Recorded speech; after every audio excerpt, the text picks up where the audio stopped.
নমস্কাৰ আপোনালোকে চাই আছে অসম সংবাদ 24 ঘণ্টা। আজি আমি অসম সংবাদ 24 ঘণ্টায় আহি উপস্থিত হৈছোঁ শ্বহীদনগৰী ঢেকিয়াজুলি আৰক্ষী থানাৰ সন্মুখত।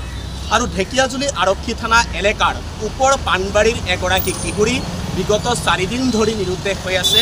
আৰু কিশোৰীগৰাকী নিৰুদ্দেশ হোৱাত এতিয়া চিন্তিত হৈ পৰিছে পিতৃ মাতৃ আৰু ওচৰ চুবুৰীয়া। আৰু তেখেতলোকে এনেদৰেই কিশোৰীগৰাকীৰ সন্ধানত এতিয়া দৌৰি ফুৰিছে বিভিন্ন স্থানত। কিশোৰীগৰাকীৰ বৰ্তমানলৈকে কোনো ধৰণৰ খবৰ পোৱা নাই, কোনো ধৰণৰ সুমুহূৰ্ত পোৱা নাই। তেখেতলোকে আৰক্ষীৰো সহায় লৈছে যদিও বৰ্তমানলৈকে কিশোৰীগৰাকীৰ কোনো খবৰ পাবলৈ সক্ষম হোৱা নাই। আৰু এনেদৰে এতিয়া চিন্তিত হৈ পৰিছে পিতৃ মাতৃৰ লগতে ওচৰ চুবুৰীয়াসকল। আৰু এই কিশোৰীগৰাকীৰ মাত্ৰ 16 বছৰৰ কিশোৰী, এই কিশোৰীগৰাকী আজি 4 দিন ধৰি নিৰুদ্দেশ হৈ আছে। এতিয়া ক'ত আছে কেনেকৈ তেখেতলোকৰ তাত কোনো খবৰ নাই, যাৰ কাৰণে এতিয়া চিন্তিত হৈছে পিতৃ মাতৃৰ লগতে ওচৰ চুবুৰীয়া। আৰু ইয়াতে মাতৃ আছে, আমি মাতৃৰ পৰা কিছু কথা জনাৰ চেষ্টা কৰিম। কি ক'ব আপোনাৰ শুভ নাম? আপোনাৰ হেৰুৱা কিশোৰীৰ নাম? ছোৱালীৰ নাম পূজা বড়ো। কেতিয়াৰ পৰা নিৰুদ্দেশ হৈছে? তাই 19 তাৰিখৰ পৰা ৰাতিৰ পৰা নিৰুদ্দেশ হৈছে। মই ৰাতিপুৱাহে গম পাওঁ যে ৰাতিপুৱা তাইক পঢ়াবলৈ গৈছিলে। চাওঁ যে তাই বিচনাত নাই। তাই মৰ্ণিং ৱাকিঙৰ পৰাই নিৰুদ্দেশ হ'লে নে ঘৰৰ পৰা নিৰুদ্দেশ হ'লে এই কথা গম নাপাওঁ। গেট তালা মাৰা আছিলে। এই কাৰণে আজি প্ৰশাসনৰ সহায় ল'লোঁ, সংগঠনৰ সহায় লৈছোঁ। গতিকে প্ৰশাসনেও চেষ্টা কৰিছে যদিও মোক কোনো উত্তৰ দিব পৰা নাই।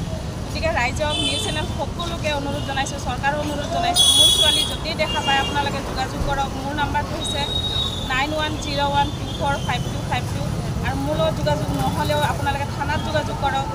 এয়া আপোনালোকে আশা কৰিছোঁ মোৰ ছোৱালীজনীক যি প্ৰকাৰৰ হ'লেও আপোনালোকে যোগাযোগ কৰি ওলাই দিয়ক। তাই বহুত কম বয়সৰ ছোৱালী, তাই ক্লাছ 10ত পঢ়ি আছিলে। গতিকে আপোনালোকৰ ওচৰত অনুৰোধ জনাইছোঁ, কাপতি কৰিছোঁ মোৰ ছোৱালীজনীক ৰক্ষা কৰাৰ সহায় কৰক। তাই অজ্ঞানী, তাই বুজিও নাপায়। হয়, ইতিমধ্যে মাকে আজি কান্দোনত ভাঙি পৰিছে, কিয়নো তেখেতৰ একমাত্ৰ ছোৱালী আজি 4 দিন ধৰি নিৰুদ্দেশ হৈ আছে। আৰু ঘৰটো উকা হৈ পৰিছে এতিয়া ছোৱালীজনী নথকাৰ কাৰণে।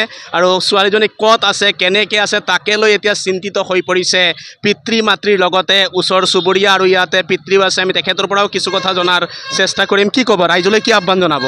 ৰাইজলৈ এইটোৱে আহ্বান জনাওঁ যে আমিতো ক'লোৱে, নাম্বাৰো দিয়া হৈছে, তেওঁৰ ফটোও দিয়া হ'ব।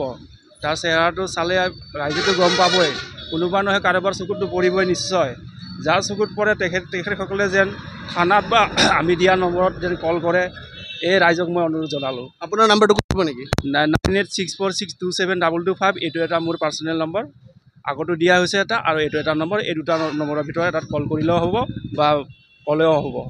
হয়, ইতিমধ্যে শুনিলে তেখেতলোকে এনেদৰেই ৰাইজলৈ কাতৰ অনুৰোধ জনাইছে। যোনেই কিশোৰীগৰাকীক দেখিবলৈ পায় লগে লগে ঢেকিয়াজুলি আৰক্ষী থানাত নাইবা তেখেতলোকৰ ব্যক্তিগত নাম্বাৰত যোগাযোগ কৰক। আৰু তেখেতলোকক এই কিশোৰীগৰাকী পোৱাৰ ক্ষেত্ৰত সহায় কৰক ৰাইজে, তাৰে অনুৰোধ জনাইছে। আৰু আজি 4 দিন ধৰি যিহেতু এগৰাকী কিশোৰী নিৰুদ্দেশ হৈছে, এতিয়া চিন্তিত হৈ পৰিছে পৰিয়ালৰ লগতে ওচৰ চুবুৰীয়া। আৰু সঁচাই আজি এক বেদনাদায়ক দৃশ্য, কিয়নো পিতৃ মাতৃ এনেদৰেই কান্দোনত ভাঙি পৰিছে। আনকি ওচৰ চুবুৰীয়াও আহিছে কিশোৰীগৰাকীৰ সন্ধান বিচাৰি। আৰু আমি দেখুৱালোঁ সামগ্ৰিক পৰিৱেশ। এই স্ক্ৰীণত থকা কিশোৰীগৰাকী আজি 4 দিন ধৰি নিৰুদ্দেশ হৈ আছে। আৰু কিশোৰীগৰাকীৰ নাম হৈছে পূজা বড়ো।